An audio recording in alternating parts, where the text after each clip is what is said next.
Welcome to Foodie Choice. அனைவருக்கும் வணக்கம். இன்றைக்கி நம்ம பார்க்க போகிற ரெசிபி என்னன்னு பார்த்தீங்கன்னா ஒரு டிஃப்ரெண்டான ரெசிபி தான். நம்ம இன்றைக்கி பார்பிக்யூ பண்ண போகிறோம்.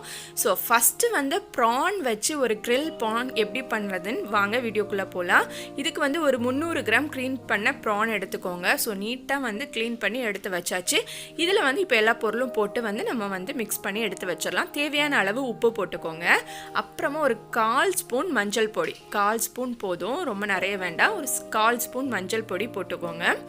போட்டதுக்கப்புறமா வீட்டில் இருக்கிற பேசிக் பொருளை வச்சு தான் நம்ம இன்றைக்கி பண்ண போகிறோம். ஸோ நீங்கள் என்னெல்லாம் போடணும் அப்படின்னு பார்த்தீங்கன்னா, மிளகாய்த்தூள் உங்களோட காரத்துக்கு ஏற்றவாறு போட்டுக்கோங்க. நான் இன்றைக்கி ஒரு 1.5 ஸ்பூன் பக்கத்தில் போடுறேன். ஸோ கூட்டவோ குறைக்கவோ நீங்கள் செஞ்சுக்கலாம் உங்களோட காரத்துக்கு ஏற்றவாறு.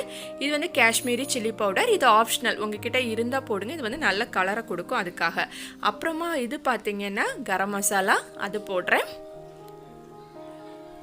அது போட்டுட்டு ஒரு 1 டேபிள் ஸ்பூன் இஞ்சி பூண்டு பேஸ்ட் போட்டுக்கோங்க. இஞ்சி பூண்டு பேஸ்ட் போட்டுட்டு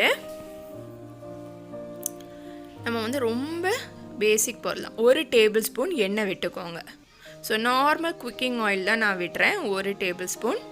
அதுவும் விட்டுட்டு தயிர் பார்த்திங்கன்னா ஒரு 2 டேபிள் ஸ்பூன் போட்டுக்கலாம். 2லேருந்து 3 டேபிள் ஸ்பூன் தயிர். ஸோ எல்லாம் போட்டாச்சு. இப்போ குயிக்காக ஒரு மிக்ஸ் கொடுத்துடலாம். இதை நல்லா ஒரு மிக்ஸ் கொடுத்துருங்க. இது மினிமம் 1 hour ஊறணும். மேக்ஸிமம் நீங்கள் ஓவர் நைட் கூட வச்சுக்கலாம். ஸோ இப்போ இதில் ½ வெங்காயத்தை இந்த மாதிரி கட் பண்ணி எடுத்து வச்சுருக்கிறேன், அதை ஆட் பண்ணுறேன். வெங்காயமும் கேப்சிகமும் நம்ம இதில் ஆட் பண்ண போகிறோம். ஸோ ஆட் பண்ணால் எல்லாமே சூப்பராக ஊறும். நமக்கு கேப்சிகமும் அதே மாதிரி ஒரு ½ பீஸ் எடுத்து இந்த மாதிரி கட் பண்ணி வச்சுருக்கிறேன், அதையும் இதில் ஆட் பண்ணுறேன். ஸோ இதெல்லாம் நல்ல ஒரு மிக்ஸ் கொடுத்துட்டு உப்பு காரம்லாம் கரெக்டாக இருக்கான்னு பார்த்துட்டு ஒரு லெமன் விட்டுடலாம். ஒரு ½ லெமனோட ஜூஸை நான் புளிஞ்சு ஊற்றுறேன். ஊற்றிட்டு எல்லாத்தையும் நல்ல ஒரு மிக்ஸ் கொடுத்துட்டு ஒரு 1 hourலேருந்து நான் ஃப்ரிட்ஜில் வச்சுறேன். இப்போ நம்ம பார்பிக்யூ பண்ண ஸ்டார்ட் பண்ணிடலாம். நான் அவுட்டோரில் தான் இன்றைக்கி பண்ண போகிறேன். ஸோ ஒரு ஃபாயில் போட்டுட்டு நம்ம சார்கோல் போட்டுட்டு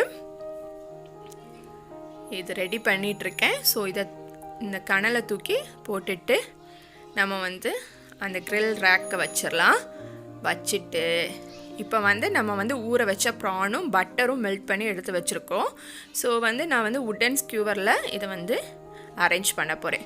உட்டன் ஸ்கியூவரை நீங்கள் அப்படியே யூஸ் பண்ணக்கூடாது. நான் ப்ரான் அதிலிருந்து கலண்டு விழுந்துடும். ஸோ நீங்கள் என்ன பண்ணணுன்னா, உட்டன் ஸ்கியூவரை ஒரு தண்ணியில் ஊற வச்சு எடுத்து வச்சுக்கணும். ஸோ அப்போ தான் ப்ரான் அதிலிருந்து நமக்கு கலண்டு போகாது. ஸோ மாற்றி நம்ம எல்லாத்தையும் இது அரேஞ்ச் பண்ணிக்கலாம். ஃபஸ்ட்டு ப்ரானு, கேப்சிகம், வெங்காயம் இப்படி எல்லாத்தையும் மாற்றி அரேஞ்ச் பண்ணிவிட்டு நம்ம ரெடி பண்ணி வச்சுருக்கிற அந்த கனலில் போட்டு எடுக்க போகிறோம். ஸோ நீங்கள் இப்படி வெளியில் அரேஞ்ச் பண்ண முடியாதுன்னா நீங்கள் நார்மலாக தோசை தவால போட்டு 2 சைடும் நல்லா திருப்பி விட்டு பட்டர் வச்சு நல்லா கோட் பண்ணிவிட்டு 2 சைடும் ஈக்குவலாக வெந்ததுக்கப்புறமா எடுத்துட வேண்டியதான். ரொம்ப சிம்பிள் இந்த ரெசிபி. ஸோ நான் இந்த மாதிரி ரெடி பண்ணி இதில் வைக்கிறேன். வச்சதுக்கப்புறமா சுற்றி விடணும். நம்ம மாற்றி போட்டுகிட்டே இருக்கணும். அப்போ தான் அந்த கனலில் நல்லா வேகும் ப்ரான். ஸோ மேலே லைட்டாக பட்டர் நம்ம ப்ரஷ் பண்ணணும்.